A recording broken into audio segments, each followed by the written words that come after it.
Thank you for joining me for another video. So in this video, I just want to share with you a few more anecdotes about the phenomenon, okay? These beings are not physical, as I've said. Hopefully I'm going to try and every day, okay, I have contact with these entities. Okay, so, I can give you a good sense of, what they are, okay? Lots of people have contact with these entities, but again, my experience has been that they're not physical, okay? That they interact with us through consciousness, and that they are, again, not physical entities, okay? So this morning, like an hour or so ago, this is why I'm awake. I mean, it's nearly 6 o'clock in the morning. And every night I have some sort of experience like this, okay? Now, I woke up about an hour ago, and it wasn't the first time during the night that I felt the presence of these entities. They came through to me just before I fell asleep. And this goes back to something that I've mentioned before about like how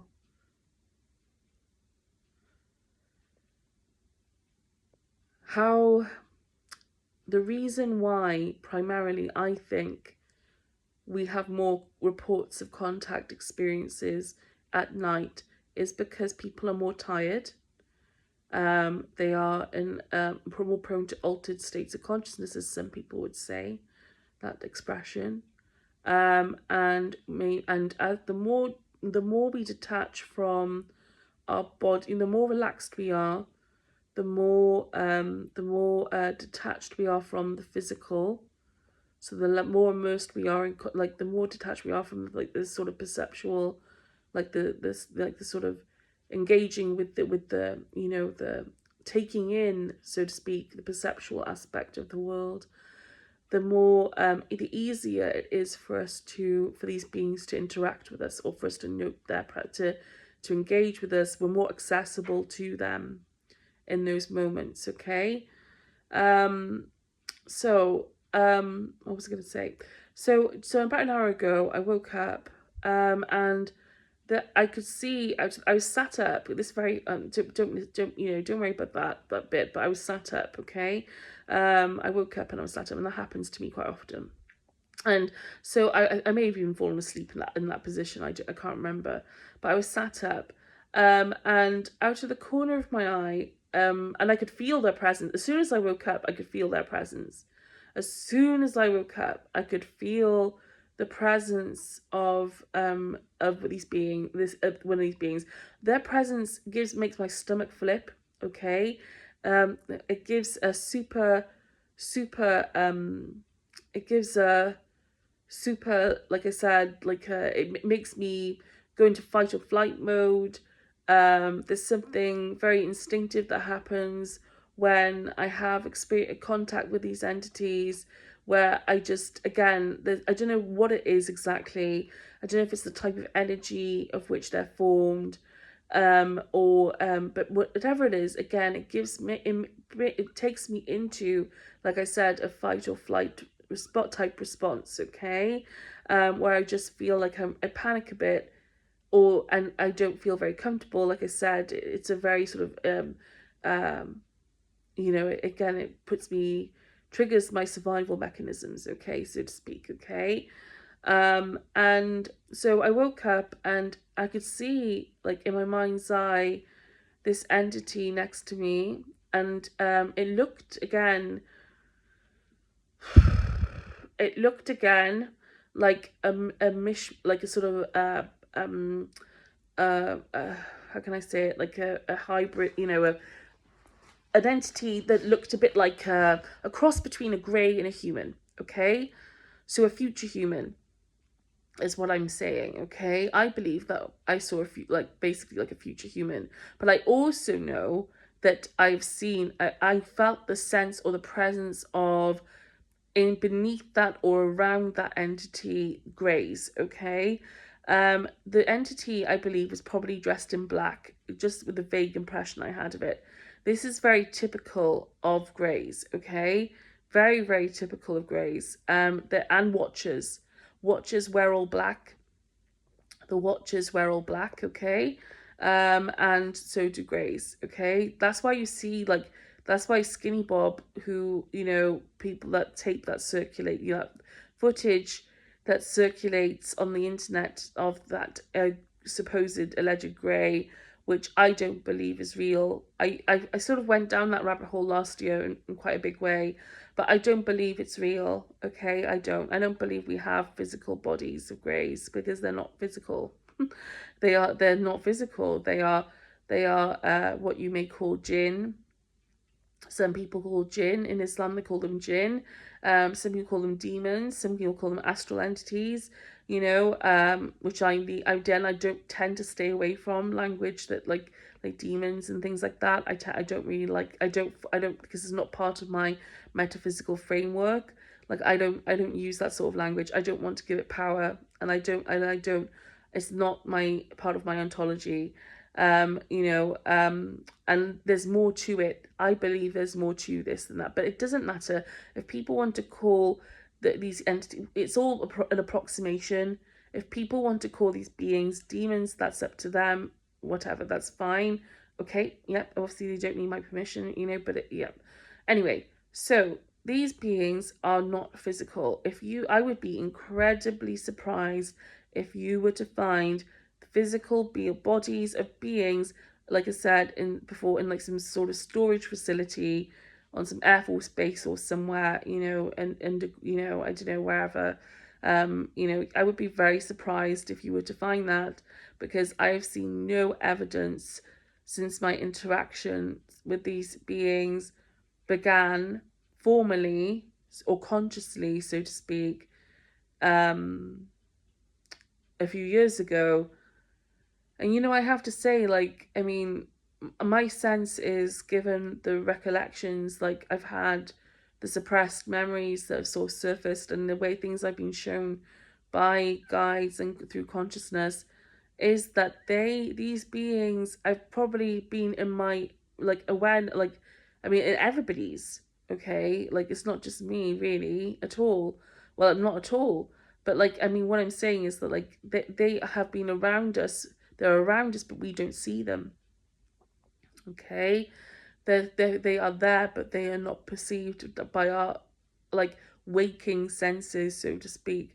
And they interact with us, like I said, when we are in more altered states of consciousness, and when we're in dream states or loose, you know, again, like maybe dissociating or in altered states of consciousness, because we're more accessible, but they're still around. And it takes me back to when I was a kid, and growing up, and even as an adult. I mean, I've always been terrified of being abducted by not aliens.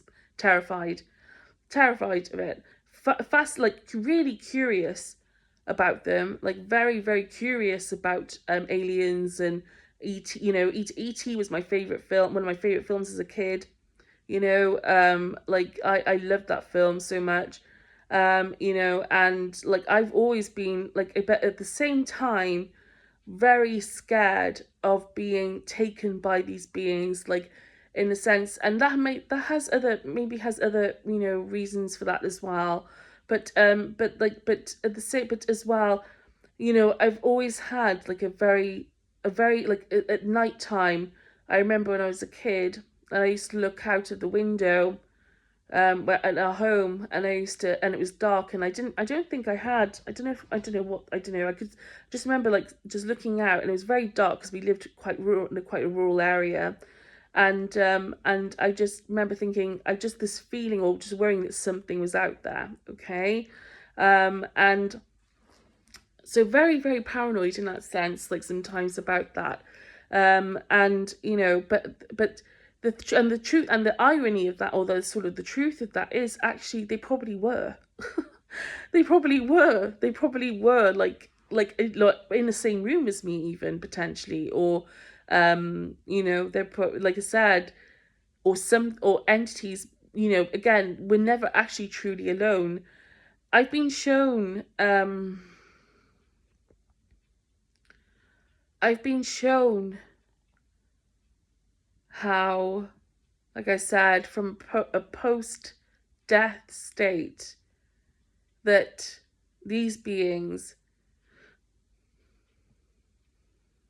a vantage point where I was looking down on a room that I was in, or would have been in when I was alive, and these beings were everywhere. Okay, I don't take that as literal, but I take that as like it's part of the. It's something to pay new. Like I remember looking down, seeing this and thinking, and the intuition I had was, oh gosh, they were all around me all along, or we didn't see them, or they were around and we didn't perceive. Do you know what I mean? Like they were around and we didn't know that they were there. And seeing this from like a post-death state, okay.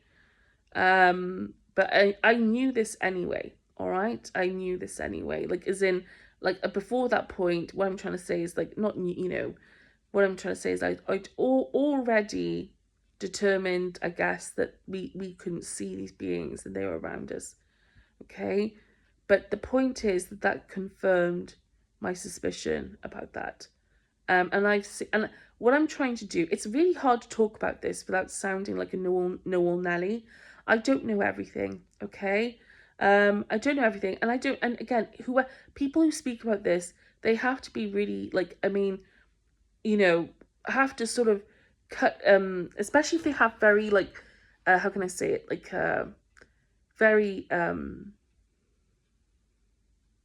clear insight, I guess, into some aspects of this, that and there's so much disinformation out there, and that's not people's fault, because the disinformation is telling us something as well. It's suggestive of something too. But again, I think you just want to get the people to have the right info. The idea is, to make sure that people know the truth, because they deserve to have that truth.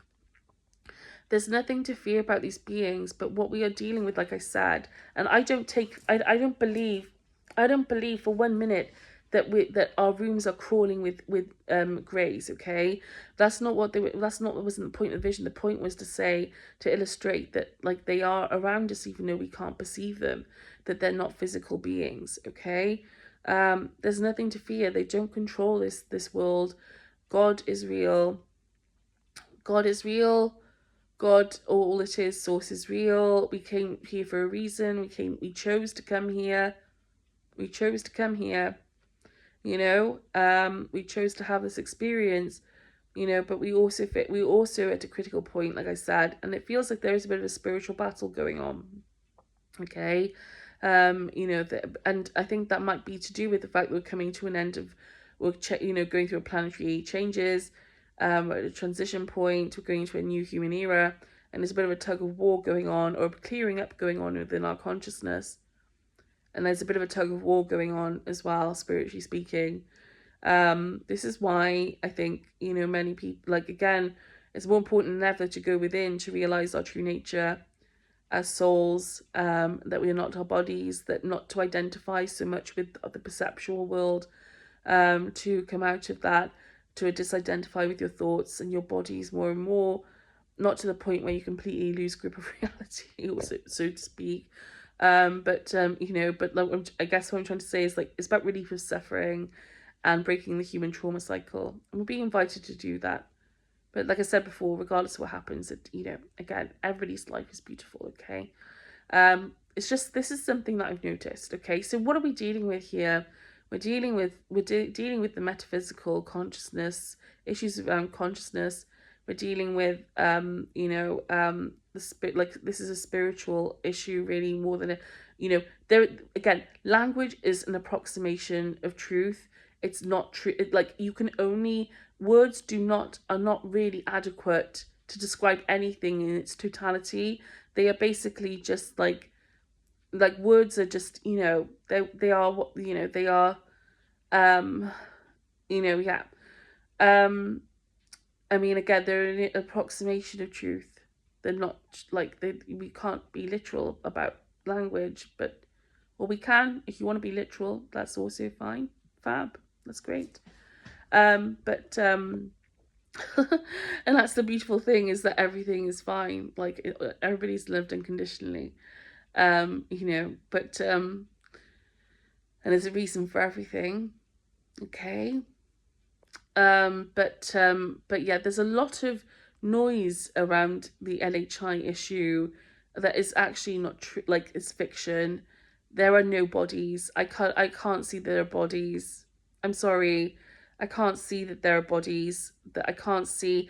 I tell you, like, there are clues, okay? Like, there are clues to this, all right? Clues in the way that people like Jim Semivan speaks about this issue. Jim Semivan is an ex-CIA officer, and he has spoken about the phenomenon before, okay, in a way that I can really relate to. The way he speaks about them is in a metaphysical way, like in terms of the metaphysical and consciousness aspect. He has said, we don't know, are they jinn? Jinn, as a way, is a term in the Muslim, in Islam, to describe, like, basically, like, beings that are, like, between heaven and hell, so to speak, or heaven, no, between heaven and earth. Sorry, not heaven and hell, heaven and earth. There's no such thing as hell. Okay, first, I just want to be clear about that. Like, there's no such thing as hell. Okay, but between heaven and earth, so there are these beings that are called jinn. Okay, and they're basically like mischief makers. They're tricksters. Okay, that's pretty much what these beings are. Jinn is quite a good way of describing them. Okay, um, and then, so there's jinn, and there are demons as well. Demons. Okay, demons. I don't use that language because I'm not religious, and I don't look at things through that world. I don't take that perspective on things. But if people use it, again, that is fine. Okay, demons, but some people call them demons. Okay. Some people call them astral entities. I tend to lean more towards the astral entity. Again, language is an approximation of truth, whatever. Okay. And so, um, but the fact of the matter is, they're not physical. If you're expecting a flying saucer to land, on the White House lawn, as they like to say, as an expression they like to use, that's commonly used, that's not going to happen. Okay, that's not going to happen. All right, they're not going to do that. Okay, because that's not what we're dealing with. All right, we're not dealing with that. We also have the influence of advanced technology. We have the influence of advanced technology as well, man-made advanced technology, which is contributing to this narrative, to these activities in this narrative. Okay, and things that we attribute to non-human intelligence, to UAP, to things that are non-human, are actually, a lot of it is man-made. Okay, a lot of it is man-made. Again, not people's fault, but a lot of this has to do with divination, secret society influence. And so what we have is an intersection of divination, so channeling, consciousness-based activity, and an intersection of that with advanced technology, so AI, and also aspects of and secret society activities and interests, like Freemasonry and so on. I know that Freemasonry is a big part of this, but I think there may be other aspects. Well, in fact, I know there other secret society groups involved possibly with this as well. But our family has links to Freemasonry, so I think I mean, it's very interesting, and I don't believe that, I'm not sure that there's a direct link with what I'm going through or have been through with that, but I do feel like there is. Well, I think there is, actually, but it's maybe not quite. It's not it's not a direct link per se, but I think, like, what we've been through as a family and what I've been through is possibly linked to that influence, okay, of the Freemason side of things. Okay, and so what was I gonna say? Yeah. So it's like a meet. So basically, like, an intersection of where advanced technology, consciousness, and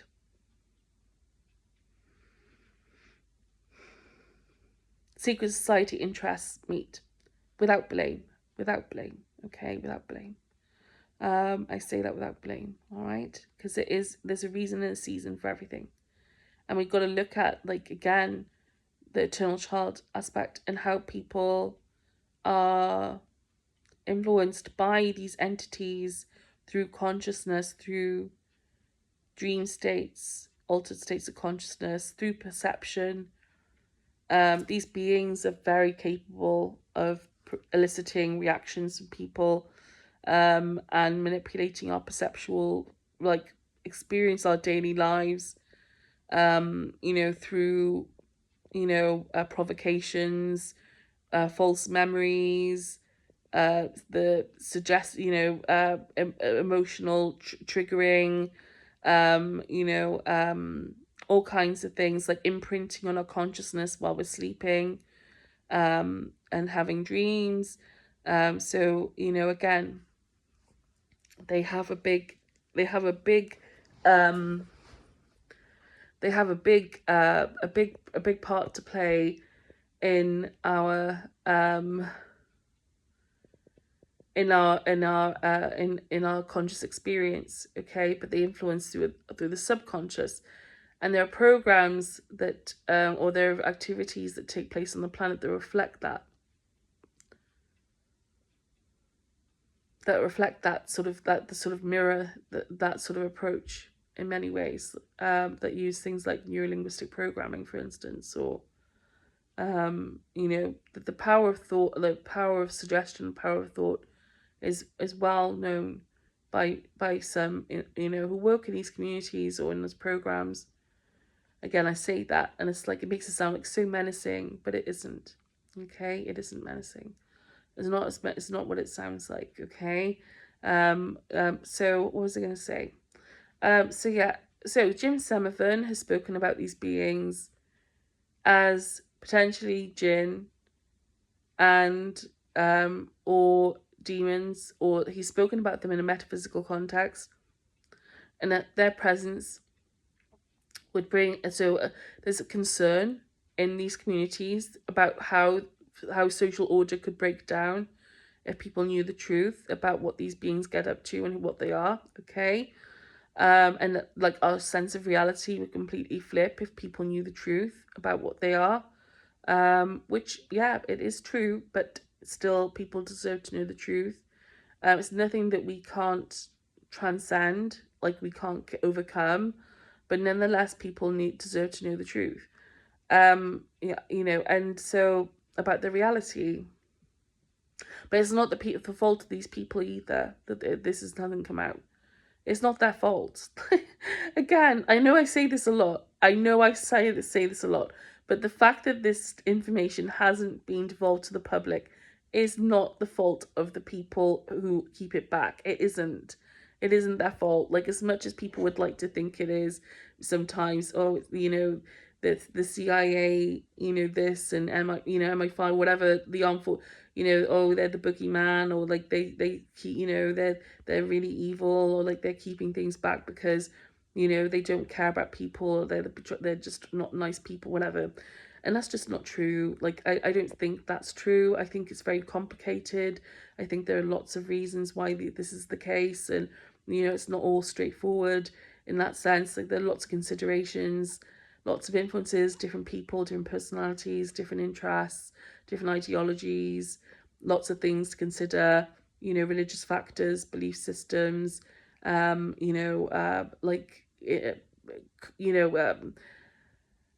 just human beings. The fact that, like, everybody's like, these people are human beings. They're not superhuman. I mean, they're human beings. So the fact that it's been suppressed is due to it reflects the conflicted world, the complex conflicted world that we live in. Okay, basically. And that's why we all have a part to play in solving this, okay, and getting out of this mess.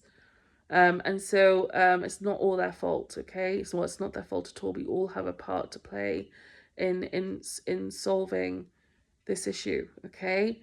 And so, so I think so anyway. But the phenomenon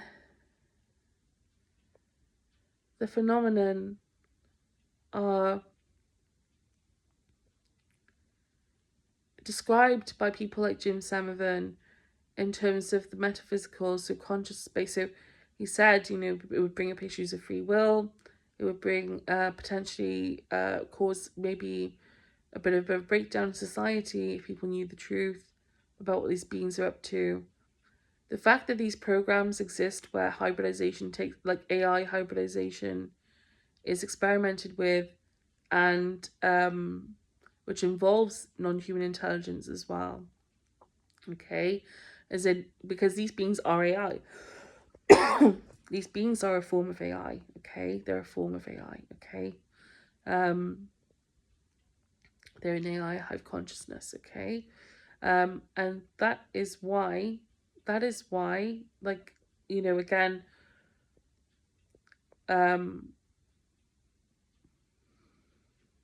sorry, I've lost my train of thought. Forgive me. It's nearly 6 o'clock in the morning. If not 6 o'clock, I don't know if it's 6 o'clock yet, but it probably is actually.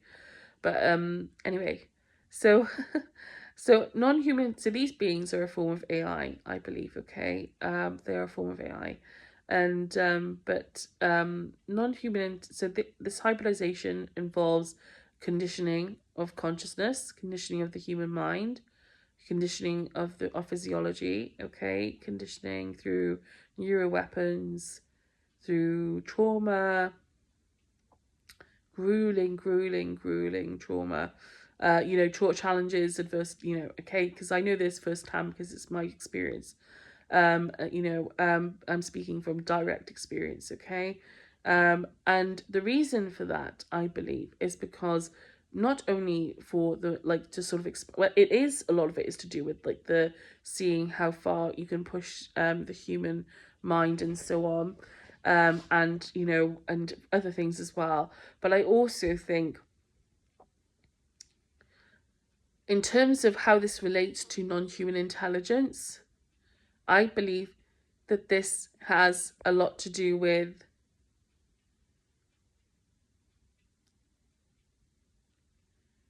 reflects the fact that we don't have physical bodies, that NHI are non-physical, okay? That we don't, forgive me, I'm channeling as I'm speaking this. It reflects the fact that we're dealing with something that is more consciousness related than it is to do with like the physical, okay? It's more to do with like the reality issues around like the nature of reality than it is to do with anything else, okay? It's not actually to do with, don't get me wrong, UAP are real. I've seen UAP, okay? I've seen UAP. I've seen them. I've seen a light like traveling across the sky and fade to like an orange glow and then disappear. Okay. Now, as a flying, and it was flying saucer shaped. It was a saucer shaped craft. Okay. I've seen it. I've seen things in my third eye as well. So I'm not saying that UAP are not real. But what I'm saying is that these beings, that these entities are not physical, okay? They are not physical beings, all right? Not physical. Yes, of course, there could be non-human intelligence, and I have had contact experiences which make me think that I've spoken with, received. Okay, so if you, okay, the fact is that astral travel is real. Okay, I've had out of body experiences, I've astral traveled, I've astral projected. I know that all this is real. Okay, there are people out there, especially in the armed forces and intelligence community, who know this is real and use it as part of their like espionage. They use it as part of other things as well. They use it as part of a strategy. Okay, so like ASP is a real is not fiction. It's not something like we need to really. There is plenty of evidence out there to suggest that this has been researched quite thoroughly, over time, by these communities. And so, if we can do those things, human beings, then of course, if it follows, therefore, that other beings on other planets who may be in a position, like, I don't know, maybe they're at similar point in their evolution to us, or they may be, that they would also be capable of doing the same things as we are, okay, if not more, okay, or maybe that, I don't know, maybe it's more part, you don't know, isn't it?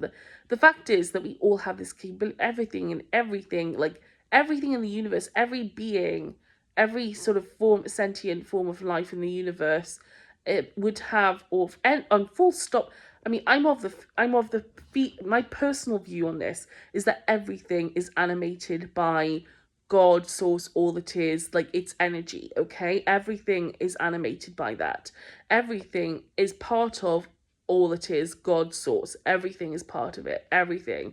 All things, okay? Everything. Rocks, fish, trees, humans, monkeys, birds, whatever, non-human intelligence. It's all part of it's all part of God. It's all part of all it is, okay? So in that sense, like I personally feel like everything has that, with like, has a form of, like, how can I say it? It has a form of sentience within it, okay? It has an intelligence within it, okay? Because of the fact that God embraces all things. All that is embraces all things, okay? And so everything, but if we're talking about, like, us, and obviously it takes different forms, and not everything is, like, for instance, a rock. A rock is not going to try and astral travel, like, I don't know, you're not gonna although that would be quite funny. If you saw like a if you were like meditating and like an astral like an astral boulder like appeared in your third eye. It's like, hey, I've come to visit you, and I like, or like have like a dialogue with you, or like have an exchange with you, like from, like, I don't know, some planet, like like, I don't know, like 100 light years away or something, like like, do you know what I mean? Like, so that, anyway, I'm being a bit flippant, but like, it's you get my drift, hopefully, with that. Like, it's not as if, like, I'm not saying that, like, like I said, like trees, like like trees are gonna, like, astral project to Earth, like from other planets or something.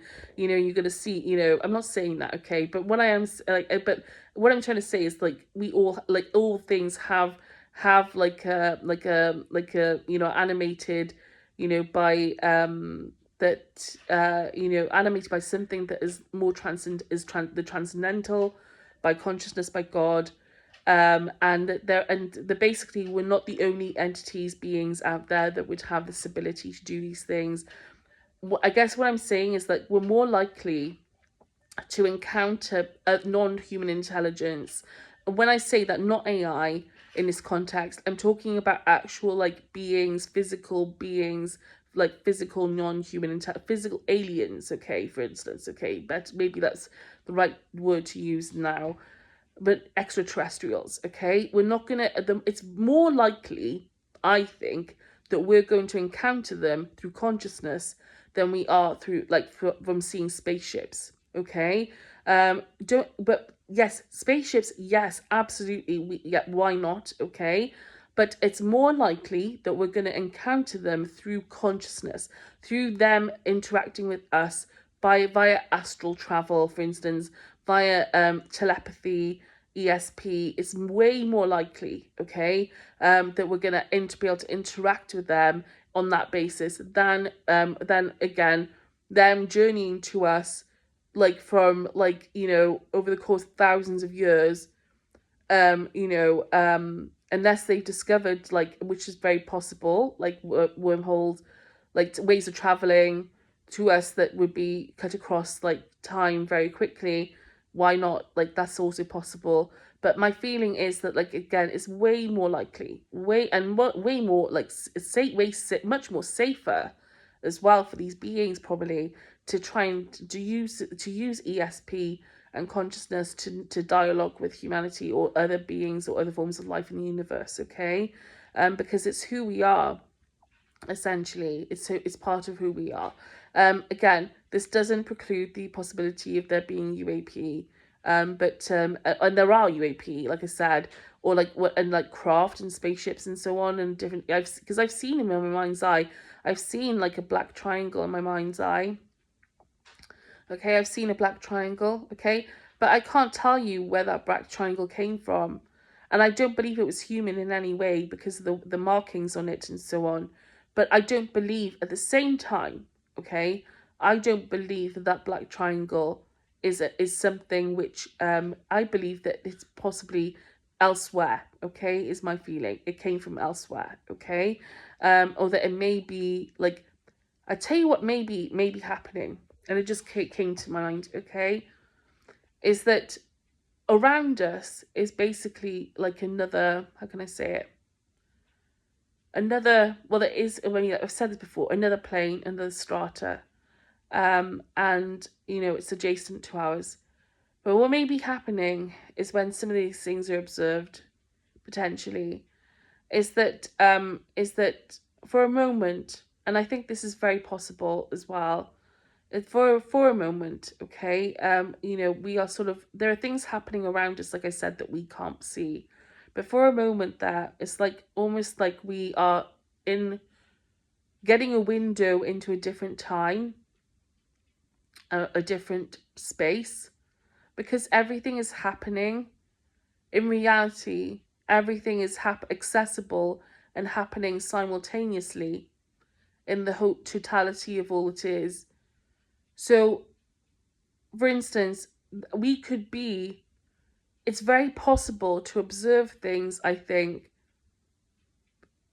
that may be physically hundreds of light years away, but actually we could experience them as if they're right here, like they're like coming across our, like entering, how can I say it, like transiting our consciousness, um in this space, okay? So because, again, because it's all an illusion, like because like physicality is an illusion, forgive me, I'm not a quantum physicist or anything. I have no, you know, I've got no, I mean, I did study astronomy for a short time, but I don't have a background in physics other than that, okay? You know, and so, you know, I mean, you could talk about things like quantum entanglement in that sense, but I think it just came to mind, and I don't know where it came from, but that basically, you know, that around us, like for instance, like there could be right now, there could be a black triangle right outside my window, and I wouldn't know it because I can't see it. Okay, I hope that makes sense. So right now, like as I'm speaking, like there could be like something moving through consciousness, is what I'm trying to say, that I can't see that, but it's actually there. But for a moment in time, you might be able to, it may enter your awareness more acute, like sort of more sharply, more cleanly, more acutely, more like obviously, you know, for a brief moment, like you'll get like a brief, like sort of like, you know, flash of it, and it would go, because, you know, again, it depends on your state of consciousness, your state of awareness at that time, okay? And so, so yeah, I'm gonna say it. So that was an interesting, intuition to have. But yeah, basically, you know, like the feeling that I'm getting is that there are things happening around us that we can't perceive directly, but they are there. And that's because everything is happening within one consciousness, one, like God's mind. You know, everything is happening and it's accessible to us all. Again, the idea of time and space is an illusion, okay? The idea that we're actually traveling is an illusion, really, through anything, okay? Once you realize that your true nature is not physical, you can use your consciousness to, I mean, you know, you realize that then basically like the boundaries that are set in by the physical dissolve away, so to speak. And what I mean by boundaries, I mean, I guess what I'm trying to say is, like I said, and this is not as profound as it sounds, But like I said, the idea that it's an experience, and the idea, like I said, the idea that we're moving through anything is really, an illusion, so to speak. But even that's an approximation of language. Okay. Um, hope you know what I mean. So perhaps, maybe not, but it doesn't matter. It doesn't matter. Okay. So what going back to, I just want to wrap things up. So going back to what I said about the phenomenon, they are not physical beings. Okay. Not physical beings. Don't expect them to turn up. There are no bodies, I don't think. I would be very surprised if there are any crashed UAP as well. Okay? I'm not saying that that's not possible, but I would be very surprised if there are any crashed UAP. Any debris, any sources have been recovered. Any crashed, yeah, I would be very surprised. All right, it's possible, it's not impossible, but I would be very surprised. Okay. And so again, I'm happy to be wrong about that, but I don't feel like I don't see that that's really possible at this point. Okay. Because I don't feel like we're dealing with that sort of issue here. Okay, we're dealing with something that has more to do with consciousness and the state of our consciousness, and other entities and beings within consciousness that we are not aware of through our like day to day, because we're so absorbed in our experience on this planet. But when we are no longer in that space, and when we are more in an altered state of consciousness, more relaxed or in a sleep state, we're more accessible or more prone to seeing these entities as a result, because we're less attached to our senses, okay, our physical senses. We're less attached to them, and therefore more accessible, more vulnerable, more prone, okay, to having these experiences. So so that's my sense. I mean, I could say, I mean, I can't say more than that. Okay. I don't want to over speculate. There are things that I don't know. Okay. But at the same time, I just have to speak on what I have experienced. Yes, there is a huge man-made element to this. Huge man-made element. Huge man-made element. Okay. To this. There is. I mean, there is. That's why, I mean, but the technological aspect forms a massive part of this, okay? Huge, huge part.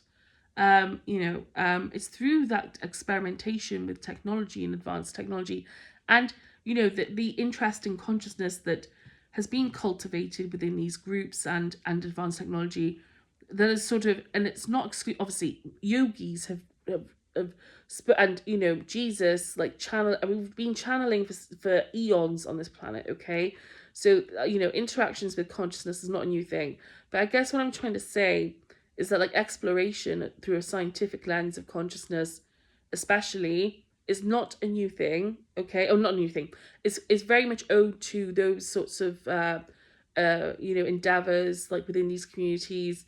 Like I said, there's they take that approach to things, obviously, trying to, it's like making these concepts or exploring these things in a way that is, like, more tangible, like on a more practical sense, or more through a more, like, scientific, more robust sort of structured manner, that is more less about, not less about, I guess it's more about, like I said, like, how you could like its application, like, beyond, not beyond, I don't know. Yeah, I'm gonna leave that there. But yeah, if you want, so another thing I was gonna say, like, so there are clues that are given away by the commentary of many people, not many people, but a few people who speak on the UAP narrative, the issue of non-human intelligence and UAP. I share a lot of posts by a lovely guy called Shane Frakes. Okay, I've mentioned him many times. He is a great person to look to. What he says is very suggestive, not only suggestive, but, like, he says it very plainly often, that a lot of this is to do with advanced technology and consciousness experiments. Okay, but that doesn't preclude the existence of the phenomenon. Okay, But what we're saying here is that like a lot of a lot of um a lot of the UAP and HI issue is more to do with, as like a guise, a cover for those things. Like it's more to do with those experiments and consciousness. Okay, that doesn't mean that that the phenomenon isn't real or ESP isn't real. It doesn't mean that. It just means that this is a big part of, and has been for a long time on this planet. It's a big part of the way that's been built up, like the narrative that's built up. He's incredible. Okay, so check out his posts. And who else? Other people who've spoken about this. JD Vance. Okay, even people like JD Vance and Anna-Paulina Luna. I've heard her speak as well. Other people like said Jim Semivan. Matt Brown has even said a couple of things that are very interesting. They're very interesting about all this that I've related to. But but going back to JD Vance and Anna-Paulina Luna, I would say that what they have shared about the speculating on the fact that these beings are more to do with are they supernatural force, like a supernatural force? What are they like? Are they to do with like figures? What's the relationship between, for instance, the Bible and these beings? They're entities. These entities. They're what are they? Who are they? All these sorts of things. In terms of in metaphysical sense, the fact that people are speculating that way says a lot. Okay, the fact that people, and you hear stories sometimes about people on the inside of this. Okay, people on the inside of this who are very concerned with groups, factions within who are very concerned with like the religious aspect, or like the look at this through the lens of through a religious lens. Okay, now the fact that this is so, okay, is very suggestive, very telling. Okay, it doesn't tell you the truth of everything to do with this, in the sense that we don't really, and we can't give a definitive. I guess what I'm trying to say is that this is a, you can get really big clues like about the fact that this is not a physical, these craft and these beings are not physical entities, from the way that people talk about them in these interviews. Okay, so like you can tell, if you the fact that they just even mention the fact that, like JD Vance said, like, and Barack Obama a few months ago, okay, Barack Obama a few months ago said something very interesting. He said, if there are any, I don't believe, like he said, so I can't remember exactly what it was, I'm paraphrasing. He basically said like, we don't have, I don't believe that we have anything in our possession. If they were, I would know about it. I don't think he was lying. Okay, I don't think he was lying. He wasn't lying about that. Like, I think he was actually telling the truth. If he said, like, if we had anything like that, like, I would probably know. Like, there was something in a hangar somewhere, or like, I would know about it, and I think he would. But I don't think he meant it like that. I think like he knows, and like I think he's very aware that like probably a lot of what is shared about these issues is a cover, okay, or a guise to something else. It's very telling. You listen carefully to what some of these people are saying, okay, and there are clues. There are big clues, okay, big clues. So why would you think that people would be so concerned with the religious aspect of this? What is that saying? As opposed to whether or not you agree with religion or like the religious angle in principle, as in like you may not be religious, it may put you off to hear people talk about religion, and therefore you shut down as soon as someone mentions it, okay? And that's fine, okay? But but try and just sit with it for a minute and ask yourself, like, why are they talking about things in this way sometimes? Why do they sometimes say things like that? Like, why? Why does JD Vance wonder whether or not these beings are demons? Why does he speculate on things in that way? You know, I think he knows something. I think he knows, okay? And I think a lot of people in this discussion know more, like have more of a sense of that, but they're not able to speak about it because of their non-disclosure agreements, because of like all sorts of other considerations, you know, but there are clues, okay? So why, you know, they're not saying it because they're stupid, or that they're, you know, oh, you know, these religious you know, religious, like, you know, they got it's their dogma blinding their sort of perceptions of things. I don't agree with the religious perspective, although I am very spiritual. But you know, as in, it's not something that I adopt, okay, for myself.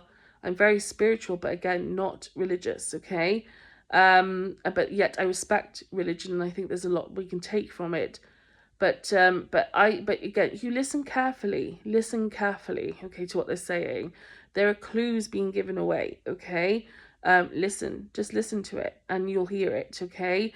The fact that a lot of people are concerned with you know, the religious, the ontological aspects of this is very, very important. It's a very big clue, okay.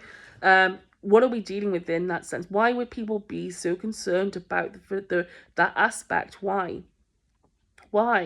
What are these beings then, if that is the case? Okay, how do they present themselves? What do we know about them if that's the case? If these beings were like physical beings in crash, and we had crashed UAP in our possession, okay? If these beings were physical and had crashed UAP, we wouldn't be talking about them as if they were Jinn or demons, okay? Again, there's a big, forgive me, I don't want to quote this incorrectly, but there is a big, like, sort of Catholic, I don't know, like lots of, I don't know, forgive me, like a sect, like a group within, you know, these communities. I think it's like the intelligence community, like the CIA perhaps, or something like that, or maybe even within like the, you know, US military. Again, I don't want to say things. I've heard. I have a good idea of what it is, but I can't recall it correctly, and I'm not going to say so. But it's there. Okay, all right. So, and Peter Thiel, I think, is quite like very much linked with this. Okay, and people like that. I'm pretty sure that's what I've understood anyway. But again, the fact that like a lot of people, and even Lou Elizondo has said, like, you know, are these beings supernatural beings? Like, what, you know, he's even the fact that these people talk about this in that way is very, very, very, like, again, it gives a lot away. Like, the fact that they talk about these things through the point, like, from the perspective, like, what are they? Like, are they, it's because a lot of these people, like, God bless them, like, you know, I think some of them know that these things are not physical, okay? So, like, we don't have crashed UAP in our possession. We don't have like non-human biological bodies in our possession, most likely. And so therefore, like, there's still a lot of speculation about what actually we're dealing with here. Okay, what are we actually dealing with? Like, what are we doing here? Like, what exactly are these beings? You know, and so and there's a lot of political, there's a big political aspect to this as well. There's a lot of like, this is, I mean, there's a political aspect, there's a global, but, you know, this is all also linked to like a wider global agenda, you know, and again, it's complicated, okay? But we got to think about, like, what are people saying? Like, when they start talking about, are these demons, again, they're not, what I'm saying about, you know, the crashed UAP and non-human, you know, non-human biologic side is, would you be looking at that and saying, oh my god, demons have crashed in the middle of, like, you know, at the desert, oh my gosh, these are demons and like a crashed UAP, like, you wouldn't be looking at them like that. You think, oh wow, these are extraterrestrials, like, they've crashed in the desert. They are extraterrestrials. They are not demons. You know, you wouldn't be looking at them that way. You wouldn't be looking at them and saying, you wouldn't be saying, oh gosh, yeah, a bunch of demons have crashed in the desert. Like, because just like we don't look at we don't say that demons are like, we don't say that we don't look at demons like demons are known as like non-physical entities. Demons and jinn are like known as non-physical entities. They're known as metaphysical entity, like the entities in consciousness. They're not physical. They're not tangible. They don't like have like, you know, they're not riding around in spaceships, you know, or like they might be riding in spaceships, but they won't be visible to us. Okay, so to speak. All right, necessarily. Okay, so like I said, if why would people be talking about things in that way, if there were like actual crashed UAP with physical aliens in these craft? Okay, so if that were the case, like why would they do that? Like I said, they would not be looking at them and saying, oh guys, look, we've got a bunch of crashed, like a bunch of demons have crashed, and you know, like, oh yeah, we've got to like retrieve these crash, you know, do crash retrieval on these demons. Like, you know what I mean? Like, it's just not, it's not like, it's just it doesn't make sense in that sense. You know, think about it that way. Like, again, and you could say the counter argument to that would be, well, perhaps they've got it wrong. You know, perhaps they've got it wrong. You know, perhaps they've got it wrong. You know, perhaps they've misconstrued what these, you know, perhaps there are craft and you know, physical and be it bodies, and you know, and perhaps there are, these things are real, but they've missed, these people have the wrong information. I don't think that's true. I think it's actually, I think they're, I don't think they have all the information, these people, but I think they have, you know, they have a good, you know, I think clues are given all the time through the ways they express these things to the public, or that you can see the look on their faces sometimes, some of them, and it gives it away very clearly to me personally reading them. You know, that they are very much what they been, you know, the fact that they would entertain the prospect of these beings being metaphysical, spirit, supernatural, whatever you want to call it, you know, jinn, you know, the fact that you would entertain that, the fact that they would that would be entertained, is very telling. Okay, it's very suggestive of their true nature. And the fact that it's very unlikely that we have crashed UAP and non-physical bodies, and the more